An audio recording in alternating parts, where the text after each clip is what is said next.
He threw her suitcase onto the street. Years later at the airport, the Millionaire CEO froze when two little girls with his eyes ran past him. Andrew Collins had built his entire life on control, on the unshakable belief that nothing and no one could disturb the empire he had so carefully constructed. He was the kind of man whose voice silenced a room, whose signature on a contract shifted markets, whose name was enough to command both fear and admiration.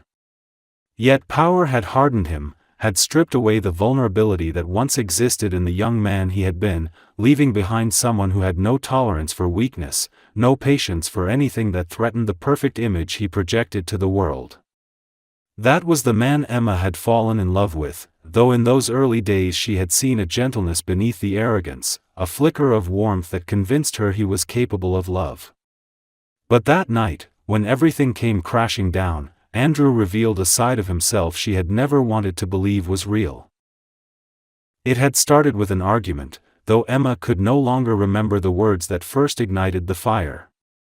What she remembered instead was the way Andrew's face hardened, his jaw tight, his blue eyes flashing with a coldness she had never seen directed at her before.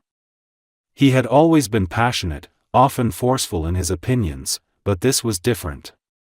This was a man consumed by pride, by fear, by the desperate need to maintain control at any cost. She had tried to reason with him, her own voice breaking as she begged him to listen, to see her not as a threat but as the woman who loved him. Yet he would not hear it. In his mind, her presence had become dangerous, her love a liability, her very existence a crack in the walls of power he had built so carefully around himself. When he grabbed her suitcase, pulling it from the closet with a force that nearly sent her stumbling, Emma realized that this was no longer an argument but a rupture that could not be repaired. She watched in disbelief as he carried it through the penthouse, past the glass walls that looked out over the glittering city skyline, and with a violent gesture hurled it into the street below. The sound of it crashing against the pavement echoed like a final verdict. She stood frozen, her heart pounding, her vision blurred with tears, as he turned to her with words that cut deeper than any knife. "Leave," he shouted, his voice sharp and merciless, "and never come back." Then, with a slam that shook the walls, he closed the door. For a long moment, Emma stood in silence, the echo of his voice ringing in her ears. She could not move, could not breathe, could not believe that the man she had trusted with her heart had become a stranger before her very eyes. The city lights outside seemed to mock her, glittering with promise while her world collapsed in darkness. When she finally forced herself to move, she walked slowly to the street, her legs trembling beneath her, her hands clutching the railing as if to steady herself against the storm that raged inside her. Her suitcase lay battered on the pavement, its contents spilling onto the ground, the fragments of her life scattered like the pieces of her heart. She knelt to gather them, her tears falling silently onto the clothes she had once packed with hope for a shared future. But even as despair threatened to consume her, another feeling stirred deep within her, a quiet, unyielding strength she had not known she possessed. She was no longer just Emma, the woman who had loved Andrew Collins.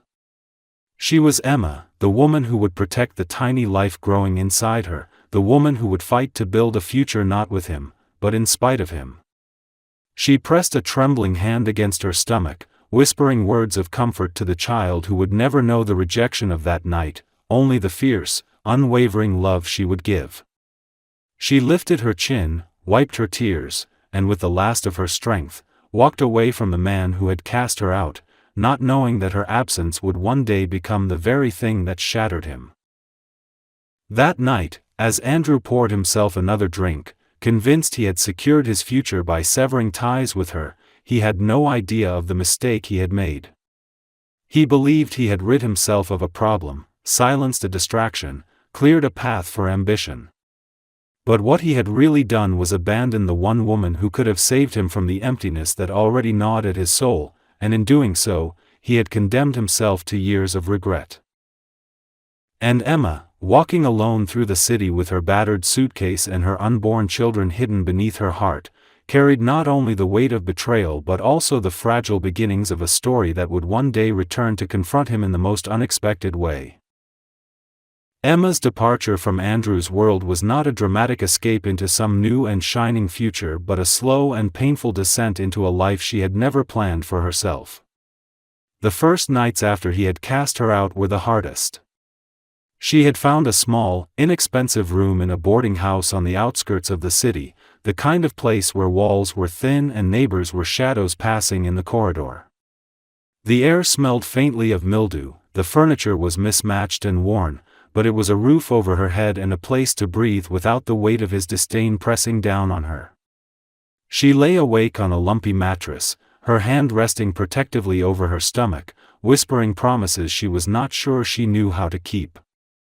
She told the child growing inside her that they were not alone, that she would find a way to give them safety and love, even if the rest of the world had turned its back.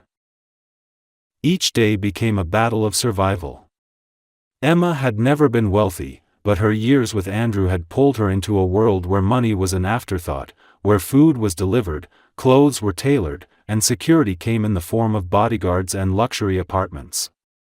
Now she returned to the raw truth of life, counting every dollar, choosing between a bus fare and a loaf of bread, learning to do without in ways that both frightened and strengthened her. She worked at a diner, first taking late shifts that left her exhausted, her body aching as her pregnancy advanced, then switching to mornings so that she would have evenings free to rest. She endured the stares, the whispered gossip about the unmarried young woman carrying a child alone, and she answered them all with silence. Pride had no place in her life anymore, survival was all that mattered. When her daughters were born, two tiny, perfect girls with shockingly dark hair and the same piercing blue eyes she had once loved in Andrew, Emma felt both her greatest heartbreak and her greatest joy. She named them Sophia and Isabella, names she had once imagined sharing with him in a conversation about their future, names that now belonged solely to her. Holding them in her arms, she realized that the loneliness and rejection she had suffered no longer mattered in the same way. She was no longer fighting only for herself but for them, for the little girls who would never know the cruelty of the man who had given them life but had denied them love. In their cries she heard her purpose, and in their tiny hands clutching her fingers she found the strength to endure sleepless nights, endless work, and the gnawing ache of what she had lost. Life as a single mother was relentless, yet it was not without its moments of beauty. Emma discovered joy in small things, the way Sophia giggled when bubbles floated through the air, the way Isabella fell asleep with her tiny fist curled against Emma's chest. She learned to stretch a meal into 2 days, to sew tiny dresses from second-hand fabric, to find laughter in the middle of exhaustion. Neighbors who had once gossiped began to admire her resilience, offering hand-me-downs or watching the girls for an hour so she could work an extra shift. Emma accepted their help not with shame but with gratitude, understanding now that pride was a luxury she could not afford. Still, there were nights when the weight of it all threatened to crush her. On those nights, when the girls finally slept and the silence of her small apartment wrapped around her, she allowed herself to remember him. She would see Andrew's face in their eyes, in the shape of their smiles, and she would feel the sting of betrayal all over again. She wondered if he ever thought of her, if he had even once regretted the words he had thrown at her like daggers. Then she would force herself to push the thoughts away, reminding herself that she could not dwell on a man who had chosen power over love, pride over family. She had chosen differently, and her choice gave her a kind of strength Andrew would never understand. As the years passed, Emma transformed. She was no longer the young woman who had been cast out with a suitcase and broken heart. She became a mother who carried 2 children through every storm, who worked until her hands ached, who sacrificed sleep and comfort to ensure her daughters never felt abandoned. Sophia and Isabella grew into lively, curious girls who filled her life with noise and laughter, their bond inseparable, their energy exhausting yet life-giving. Emma's love was the glue that held their small world together, and even though she often felt she was failing, her daughters saw only strength. What Emma did not know was that across the city, Andrew was beginning to feel the cracks in his carefully built world. The loneliness he had chosen was becoming unbearable, the emptiness louder with each passing night.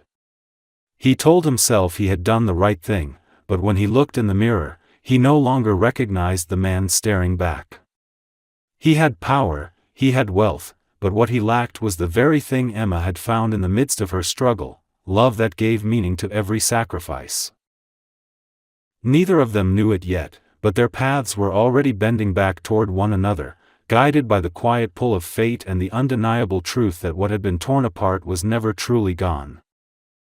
As the years passed, Sophia and Isabella became the center of Emma's universe, their laughter echoing through the small apartment that had once felt empty and cold but now pulsed with life and warmth.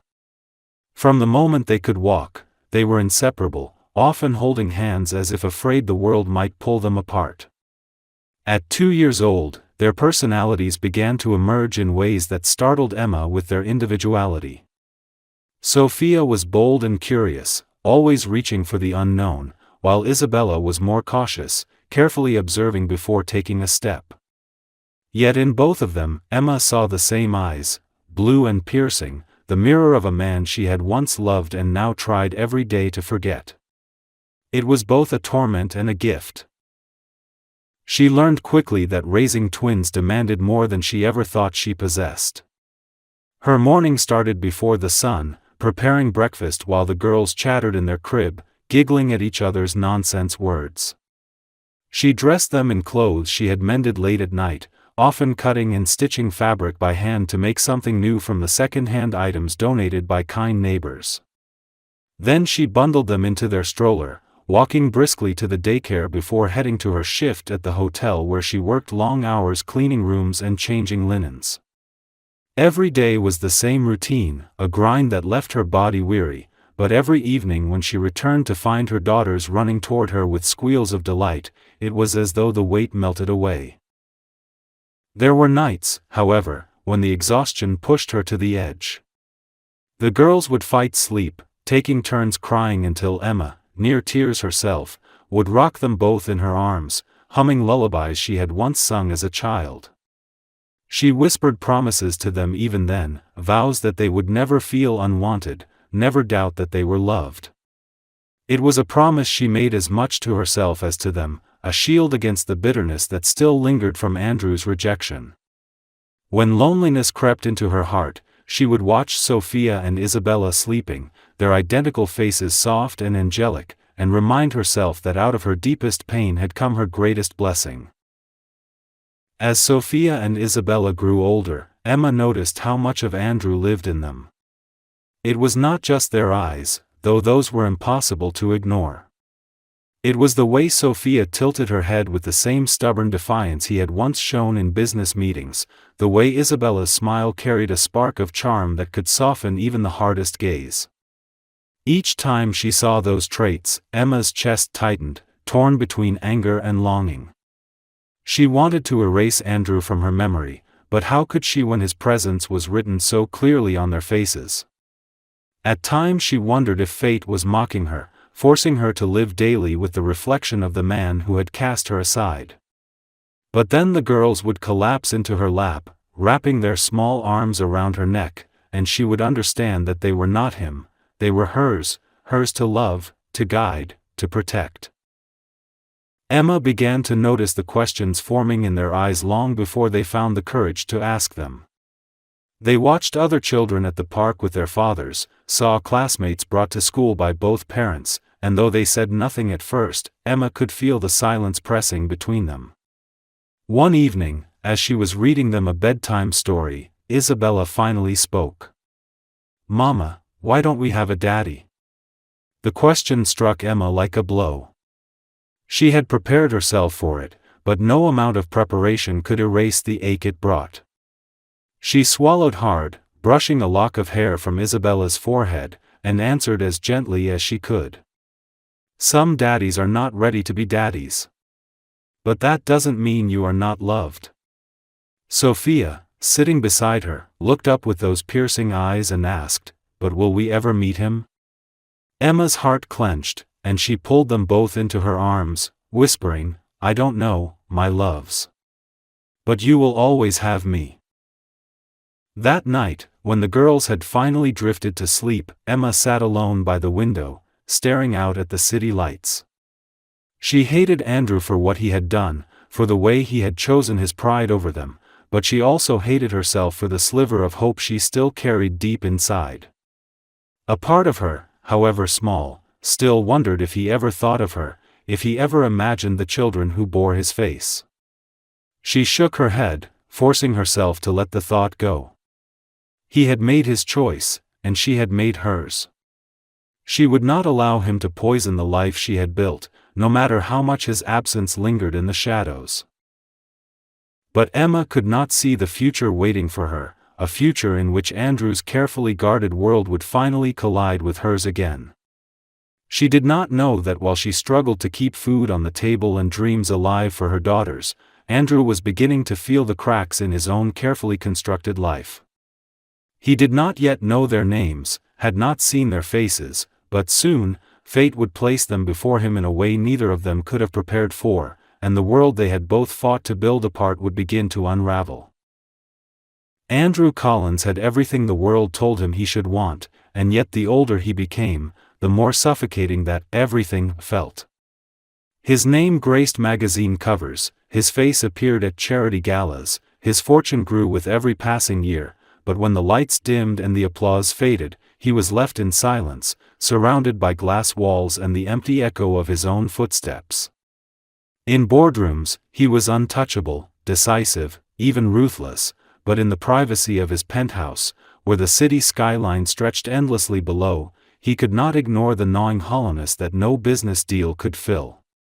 He told himself it was stress, the natural burden of leadership, but deep down he knew it was something else, something he refused to name because naming it meant facing the truth of what he had lost. On some nights, when the city was particularly quiet and the shadows stretched long across the floor, he would catch himself remembering Emma. Not in the way one remembers a passing stranger, but in flashes so vivid it felt as though she were standing in the room. He would remember her laughter, low and unguarded, the way it softened the hard edges of his world. He would remember the warmth in her brown eyes, the softness of her hair against his fingers, the way she believed in him in a way no one else ever had. And then, inevitably, he would remember the night he had thrown her out, the sound of her suitcase hitting the pavement, the look on her face when he had slammed the door. That memory haunted him, not because he doubted the decision he had made then, but because it left him wondering what it had cost him beyond what he had been willing to admit. He had never allowed himself to imagine children. In his mind, they were distractions, vulnerabilities, anchors that slowed men of ambition. Yet, as time went on, he began to feel the absence of something unnamed, a sharp ache that came when he saw fathers with their children at airports or when business associates spoke casually of their families. He pushed the thoughts away, burying himself in work, but the emptiness only grew. Women came and went, drawn to his wealth and reputation, but none stayed long, and he did not mourn their absence. What unsettled him was not their leaving but the fact that none of them ever touched the emptiness Emma had left behind.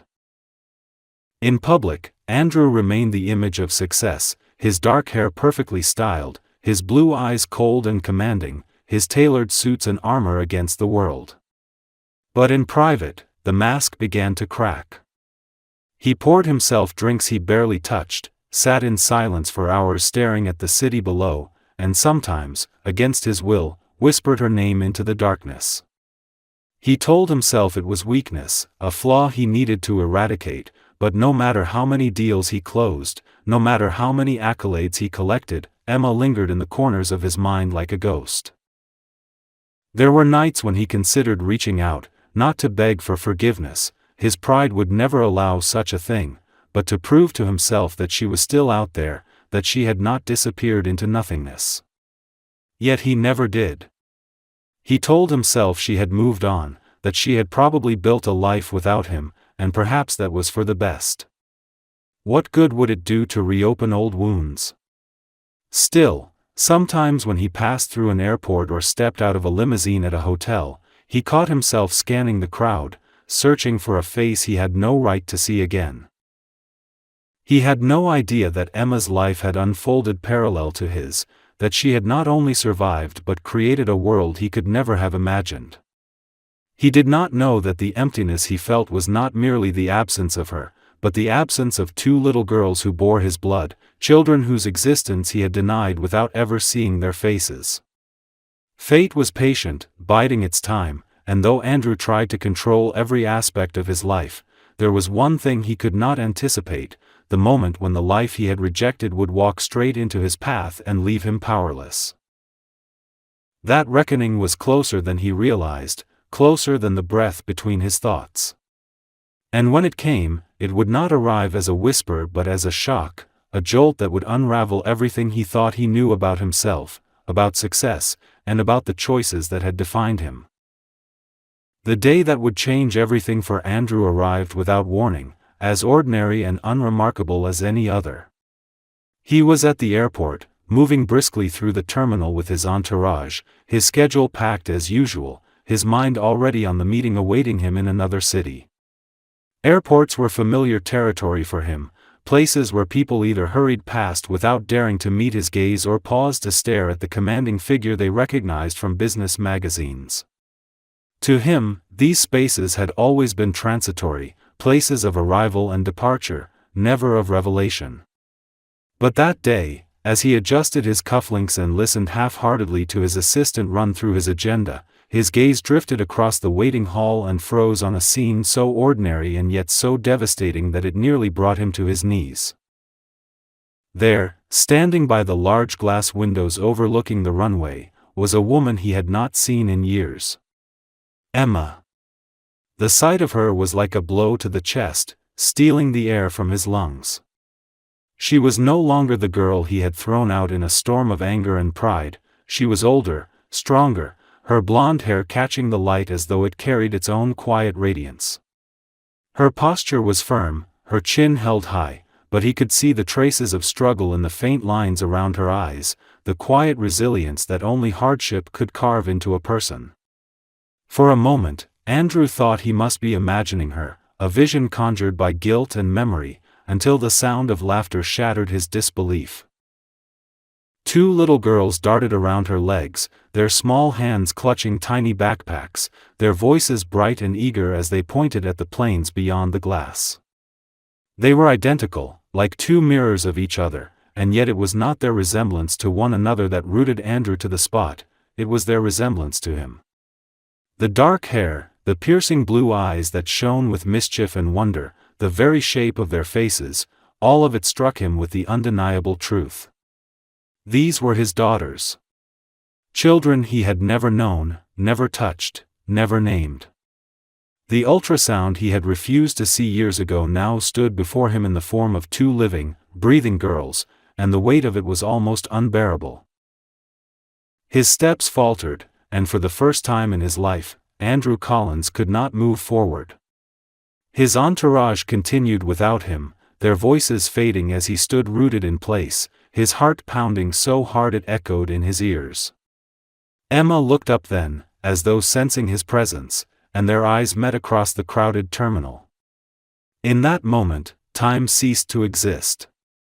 He saw the flash of recognition in her gaze, followed by the tightening of her jaw, the protective way she reached for the hands of the girls who instantly leaned into her sides. There was no greeting, no hesitation on her part, only a wall of defiance that told him everything he needed to know: she did not want him there. But Andrew could not look away. He saw his life reflected in those children, the life he had thrown away with one cruel decision.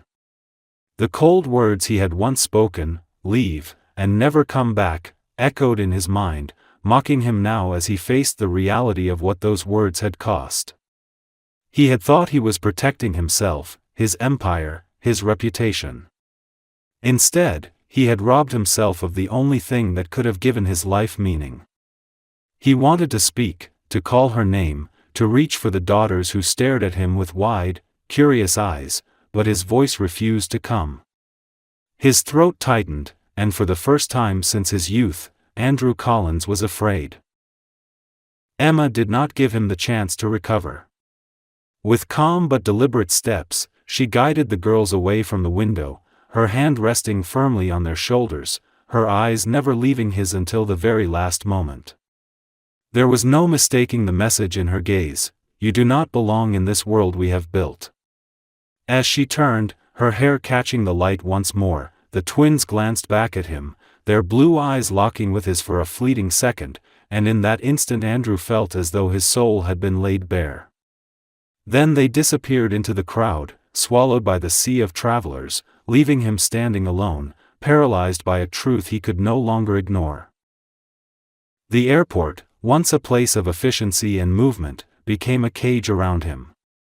He could not will himself to follow, not with his heart shattering under the weight of guilt and longing. For years, he had believed himself untouchable, above the consequences of emotion, but here he was, undone by the sight of two little girls whose existence proved he had been wrong all along. He stood in silence long after his flight had been called, long after his entourage had vanished toward the gate, until the bustling noise of the terminal faded into a hollow emptiness inside his chest. Andrew Collins had built his empire on decisions, on the ability to act swiftly and decisively, yet in the most important moment of his life, he had done nothing. He had stood still, a man who could command nations yet could not take a single step toward the family he had denied. And as he finally turned away, his reflection caught in the glass wall before him, he no longer saw the powerful CEO the world admired. He saw a broken man, haunted by the faces of two daughters who had looked at him with his own eyes. Andrew left the airport that day carrying a weight heavier than any business failure or scandal could ever bring. For the first time in years, the steady rhythm of his life faltered. He sat in the back of his limousine, the leather seats cold and unwelcoming, while the city blurred past the tinted windows, but his mind refused to return to contracts and meetings. Instead, it clung to the image of Emma holding the hands of the two little girls who looked so unmistakably like him.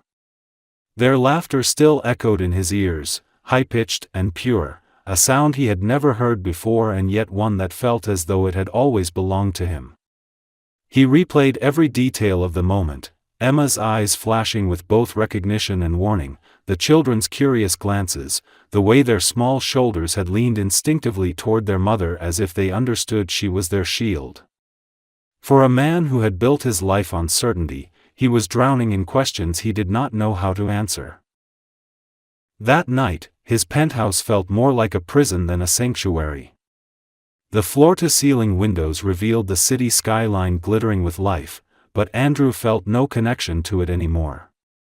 The silence pressed in around him, and for once he did not turn on the television or call for company to drown it out. Instead, he poured himself a glass of scotch and sat in the dark, staring at his reflection in the window. He no longer saw the polished, confident man who graced magazine covers, he saw the hollowness behind his blue eyes and the undeniable truth etched into the memory of those little girls. They were his. He could not deny it, no matter how much pride told him to turn away. The question that consumed him was not whether they were his, but what he would do about it now that he knew. The following days were torture.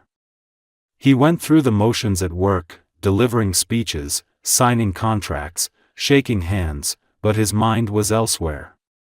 Colleagues noticed the distraction in his eyes, the hesitation in his usually razor-sharp responses, but no one dared ask why. Andrew had never allowed anyone to question him, yet now he found himself questioning everything. For the first time in his life, he wondered if success meant anything at all without someone to share it with.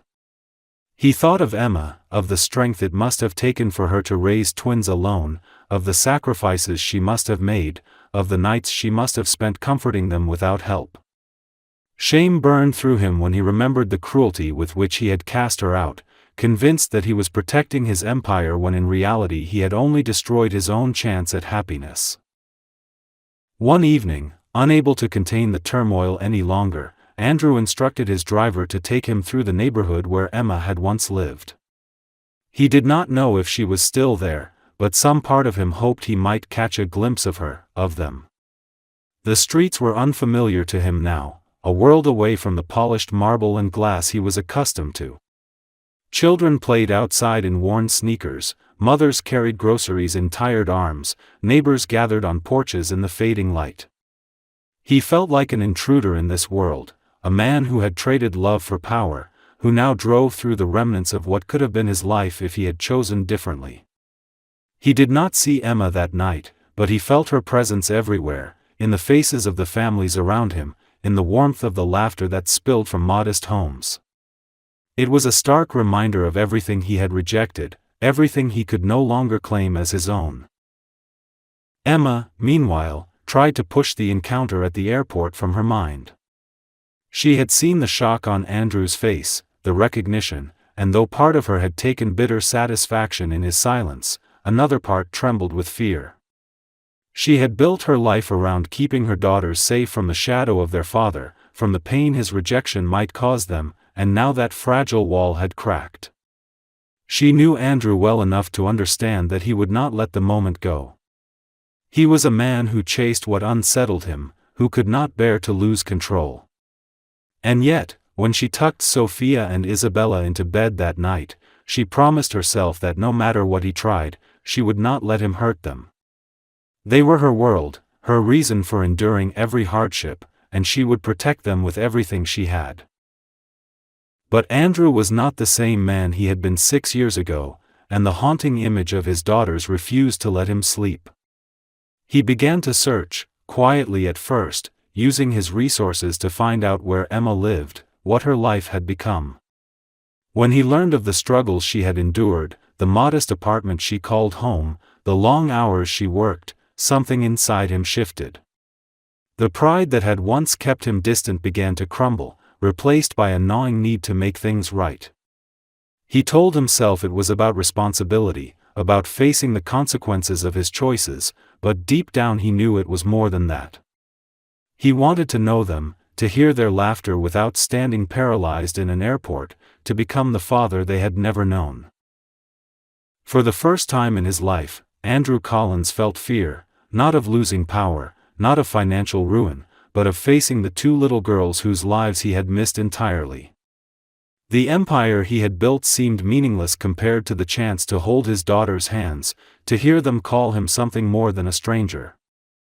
And as he sat awake in the dark hours of the night, he realized that no amount of money, no deal or title, could give him what he truly wanted now, the chance to step into the world he had once thrown away. Andrew knew that finding Emma would not be difficult for a man of his means, but what paralyzed him was not the logistics of locating her, it was the uncertainty of what would happen once he did. He had never in his life begged anyone for anything. Deals, contracts, alliances, everything he had ever wanted was won through power, persuasion, or intimidation. But as he pictured Emma standing with the twins, her posture protective and unyielding, he realized that none of the tools that had made him successful in business would help him win back what he had lost. For the first time, he was preparing to step into a battle where the only currency was humility, something he had buried years ago beneath pride and ambition. When he finally stood outside the modest building Emma called home, the difference between their worlds struck him like a blow. His polished shoes and tailored suit looked absurd on the cracked sidewalk, his luxury car out of place on a street lined with aging vehicles and small gardens carefully tended by people who had little but cherished what they had.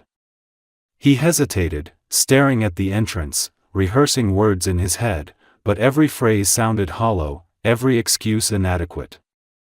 What apology could erase years of absence? What promise could make up for missed birthdays, sleepless nights, scraped knees, and bedtime stories he had never told? He had been absent for their entire lives. And yet, he knew he had to try, because not trying meant losing them forever. Emma opened the door herself, her expression hardening the moment she saw him. The years had changed her, deepening her beauty into something sharper, forged by struggle and resilience. Her eyes, once soft with love, now blazed with caution and something dangerously close to anger. She stepped outside, closing the door behind her as if to keep the children shielded from his presence, and for a moment Andrew felt as though he had been reduced to a stranger standing on her threshold. He spoke her name quietly, almost reverently, but Emma cut him off before he could say more. "You don't get to come here," she said, her voice low but firm. "You don't get to show up after all these years and think you can undo what you did." The words stung, not because they were cruel, but because they were true. He had no defense, no justification that could withstand the raw truth of her pain. So he did the only thing left to him: he admitted his weakness. He told her he had been wrong, that his pride and fear had blinded him, that he could not undo the past, but he wanted, desperately, to be part of their daughter's future. He did not dress his words in charm or power, he let them fall raw and broken, because that was all he had left. Emma listened, her arms crossed, her jaw tight, and for a long time she said nothing. The silence stretched until it became unbearable, and Andrew, a man who had faced down boardrooms and hostile takeovers, felt himself shrinking under the weight of one woman's silence. Finally, Emma spoke, and her words were like steel. "They don't know you exist. They don't know what you did to me. And I will not let you walk into their lives and break them the way you broke me."